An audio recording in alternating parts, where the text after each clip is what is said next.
Welcome back to another week of Who You Got. We're here outside Scott Stadium where we're going to look back at last week's brutal loss against Wake Forest and look ahead to the Cavaliers' trip down to Durham to face the Duke Blue Devils. Okay, and before we go any further, I think we have to take a minute to talk about last week's loss to Wake Forest. Just what is your biggest takeaway from the game? Well, first off, Chandler Morris got hurt in the second quarter. In a press conference this week, Coach Elliott said that it was an upper body injury and didn't really go much into more detail than that. And so when you have to put in Daniel Callum, who is a decent backup coming into this week, he only had limited reps, about 24 passing attempts on the season. Obviously, he was asked to pick up a big mantle with Morris going down in that second quarter. And unfortunately, he couldn't get the job done, falling just short in the red zone in the fourth quarter. The defense did look good. They didn't give up an offensive touchdown. The special teams unit did give up a punt return for a touchdown.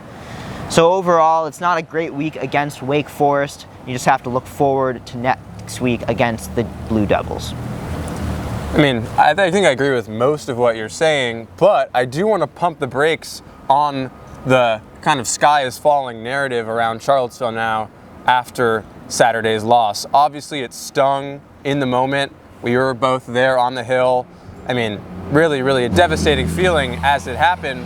But the more it sat with me and the more I looked around the ACC, I realized there really was not a better time to lose than this week. We saw Louisville lose. We saw Duke lose to UConn out of conference game. And so now there are 5 teams with one loss at the top of the ACC. So nothing really changes in the calculus going forward for Virginia. They still need to win out. They still need to take care of business against Duke and then against Virginia Tech. And if they do, they still have a very good chance of finding themselves in Charlotte for the ACC Championship game. So I think sometimes, you take your slice of humble pie after a loss like this that you really weren't expecting, and hopefully it's all for the better going forward. Obviously, the most significant pressure point from the Wake game and the Duke game this Saturday is the availability of Chandler Morris. OC Des Kitchings did say today that he expects Morris to practice today being Wednesday, but I'm sure that they're going to want to keep their cards as close to their chest as possible. I know Duke said that they are preparing for Morris to play, but, it's really going to come down to a game time decision, I believe. Yeah, and with Morris going down, something that we hadn't seen all year really from the Virginia offense was fumbles. They fumbled 3 times during the game against Wake Forest, 2 from the backup quarterback, Danny Callum, 1 from Jamari Taylor, which was unexpected to see from him. And so when you're losing the turnover battle, especially without your star quarterback, you're not going to win a game that way.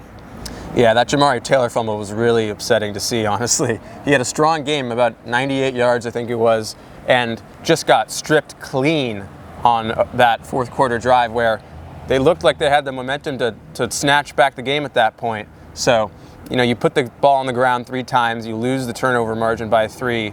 You can't expect to win a football game like that. The defense played strong, like you said, didn't give up a single touchdown, but they're going to have to win the turnover margin against Duke if they want to win the football game.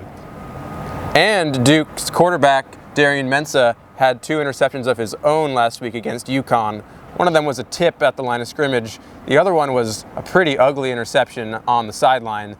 So I think sometimes Mensah can kind of get outside of himself and try to do a little too much, make those big explosive plays, and hopefully Virginia's defense can take advantage of that. Now let's drill a little bit deeper into this week's matchup. Emmett, what is your biggest key to a Virginia victory on Saturday? I think that has to be adaptability, and I mean that in 2 ways. One being, if Chandler Morris does not play, you have to be ready to have Daniel Callum starting and have him completely ready to go with first-team reps during practice this week. And secondly, the offense at times can look a bit stagnant. Earlier in the year, they were really dynamic, and it feels like that slowed down a little bit. So you're going to be relying on OC Des Kitchings to really be able to, have a feel for the game and play the game where it's at, and really, mix things up a little bit, especially if you have that backup in Callum playing this week. I agree. My key is related to that, and that is red zone efficiency. We saw 3 drives in the red area last week that none of which they were able to come away with a touchdown in. You can't do that. You can't win football games when you score 0 touchdowns on 3 trips to the red area. I think in the pressers after the game, Coach Elliott kind of shouldered a lot of that blame for the play calling, making it more of a coaching error versus a player personnel error. But it really falls on everybody to make those plays because they're gotta have it moments. You gotta make those plays in a tight game. We've seen so far this season, Virginia has been on the winning side of a lot of those pivotal witching hour plays in the red zone, but they weren't last week. They came up short. And so against Duke, these are going to be gotta have it plays because the result of the season lies in the balance. Okay, Emmett, it's time to make our picks. Who you got? I think this week I'll finally take the memo and pick a lower scoring game, especially if Danny Kaelin is to be the starting quarterback this week. The Hoos are actually against the spread this week by 4.5. And so let's take Virginia by 4. I like them 21-17 Virginia. I think, as we've said this whole video, it's going to come down to Chandler Morris's availability. If he's in there and if he's feeling like himself, I have confidence in this team to win another close game. That's been their identity all season. To have more than enough trust in this defense against the Duke offense. And I'm going to assume Morris plays, so I'm going to take Virginia 23-20. And this has been another week of Who You Got. I'm Callum Bohn. I'm Emmett Kliger, WVIR.